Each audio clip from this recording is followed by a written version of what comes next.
friend Roger Christofferson here again with another First Listen review. This is the place you come to if you want to listen to people, mainly me, babble about music that they love. And we're talking about some new stuff today. This is the new album from Big Big Train called The Likes of Us.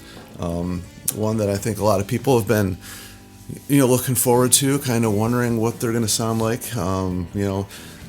Basically, we all know that the passing of David Longdon there probably puts a big question over what was going to happen with the band, or whether they're going to continue on or anything, or what their music was going to sound like if they did. And so this is what we got. I know there was a single, Oblivion was released already. I didn't heard anything previous to this. I didn't listen to any of that, but I've listened to this one through about 3 or 4 times. So just almost 4 times. I didn't get go through the 4th listen here, but I was I wasn't sure what to expect, and this was not exactly what I thought we were going to get, but it's very impressive. I'll say that the sound break right from the start. I noticed the production of this was amazing. It's clear, it's uplifting sounding. I know some of because they've done a lot of self-released albums over the past few years, and a lot of that sometimes sounds a little empty or just sterile, and that is gone. It's the sound. The whole production on this overall sounds very lively. It sounds like live musicians playing together. I'm not sure how they did the tracking on it, but it sounds like they did things as a band. So that's one thing I really just noticed right from the start.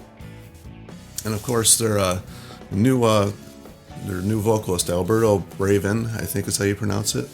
He was with a band called PFM, and I don't remember what that stands for, quite honestly, but he had worked with Nick DiVirgilio, I believe, in some aspects, so they kind of knew each other. And I think maybe it was Greg Sponton that had also worked with that band at some point. I don't remember exactly, but they knew him, so it wasn't just completely out of nowhere for somebody like me who had never heard of him before. It may seem that way, but they actually knew him. And of course, that's the first thing I think people are probably going to be listening to with this is, what do the vocals sound like? Well, he does a very good job of taking over, if that's the way you want to look at it. He sounds similar to David in the way that they both have very pure voices. However, they don't sound alike at all. I didn't hear any similarities to the way their voice actually just sounds. Although they do sing in the similar style. The one thing I did notice about Alberto is when he does go to his falsetto voice, which wasn't a whole lot, it's very strong and pure, and tone doesn't change much from his full voice to his falsetto voice. So I thought that was pretty cool.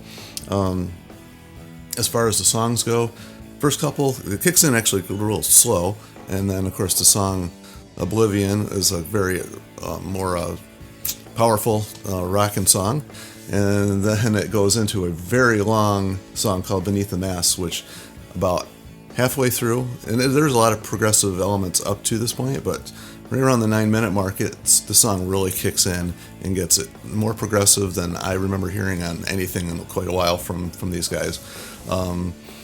There's a lot of interplay between the instruments. In fact, one thing I noticed up to this point was the bass playing on this album is insane. I've never really had stuck out to me that much before. I'm sure he's an amazing bass player and always has been. It's Greg Sponton I'm talking about.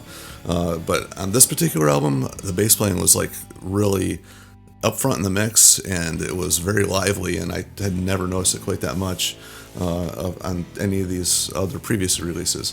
Of course, then the song Skates On is kind of it gets a little bit more mellow again. A lot of vocal harmonies in this is also what I started noticing right around this point too. A lot of harmonies and lush vocals going on within the album. And then we get to Miramar, which is another epic, really long song. Very good. Love is the Light, track number 6, seems to be like probably the most accessible one on the album. So if you're into just good melodies and pop sounding type stuff from these guys, kind of like similar to like some of their earlier stuff, like in the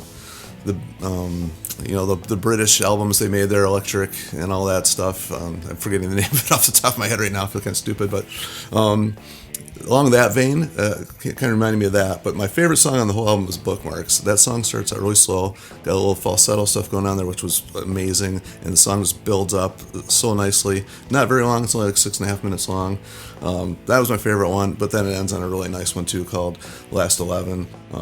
Another just kind of a little bit of touch of funk maybe there too, I noticed. But other than that, the overall feeling I will say that I got from this was they went for a lot more progressive elements than I've heard in a very long time.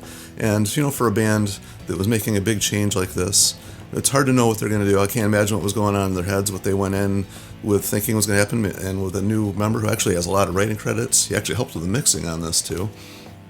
He does play guitar and keyboards as well, so a lot of stuff coming in that they hadn't had before. So when you bring in somebody new to the mix, I don't care what member of the band it is. To me, I always notice when somebody is different, that one member, doesn't matter who it is, will always change the sound of the band, especially when it's something that's as people pay attention to the most. Unfortunately, a lot of, in my opinion, it's unfortunate that vocalists get like the majority of the attention, but that's just the way it is. That's what people listen to the most. And that's what the big change was here. And he brought a lot more to the table than just vocals. So I think it was a good move for them. It helped maybe revive them and save them from being just, judged on bringing in just a new vocalist. So I don't know if that makes any sense. But as always, I feel... you feel free to leave your comments and thoughts on this and what you thought of the album if you had a chance to listen to it. As always, like, share, and subscribe to keep the music alive. That's what these guys have done. They're keeping the music alive. This is a very uplifting, happy, even though it's mellow, a lot of mellow points, it's still very uplifting. It just has that element of joy, I guess, to it. So anyway, that's my quick thoughts on it. And until next time, we will see you.